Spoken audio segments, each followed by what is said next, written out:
আজ ইসলামকে কিভাবে বদনাম করা হচ্ছে জানেন? বিয়ের নামে বরের গাড়ির পিছনে 20-30টা বাইক নিয়ে হরেন বাজানো, বোম ফাটানো, রেল লাইনের মোড়ে রাস্তা বন্ধ করে বোম ফাটানো, আর তারা ভাবে এটা নাকি বাহাদুরি। এই অজ্ঞতায় আজ ইসলামকে মানুষের চোখে ছোট করছে। ইসলাম কখনো রাস্তা বন্ধ করা, মানুষকে ভোগান্তিতে ফেলা বা আতঙ্ক ছড়া শেখায় না। আজকের কি শুধু মসজিদ কি নামাজ পড়ার জায়গা?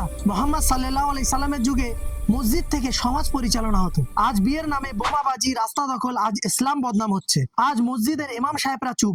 প্রত্যেক মসজিদ থেকে স্পষ্ট ঘোষণা চাই, এই ধরনের বিয়ে আমরা পড়াবো না। আমাদের মহল্লায় এই ধরনের বরযাত্রীকে উচিত শিক্ষা দেব। দুঃখের বিষয়, মসজিদের ইমাম সাহেবরা চাকরির ভয়ে মসজিদের সেক্রেটারির বিরুদ্ধে কথা বলতে ভয় পায়। সমাজে অন্যায়ের বিরুদ্ধে কি কথা বলবে তা আমি জানি না। আপনাদের বিয়ে আপনাদের বাড়ির ভিতরে যা খুশি করুন, কিন্তু পাবলিক রোডে নোংরামো করবেন না। নন মুসলিমরা দেখে ভাবে ইসলাম মানে বুঝি রাস্তা বন্ধ, বোমাবাজি আর দাদাগিরি।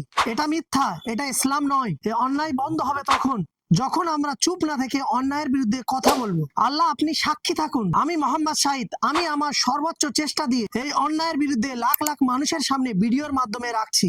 একজন সত্যর পক্ষে দাঁড়ানো মানুষ হিসাবে, মোহাম্মদ সাল্লাল্লাহু আলাইহি সাল্লামের অনুসারী হিসাবে, যিনি আমাদের হক কথা বলা শিখিয়েছেন আর আমাদের অন্যায়ের বিরুদ্ধে দাঁড়াতে শিখিয়েছেন।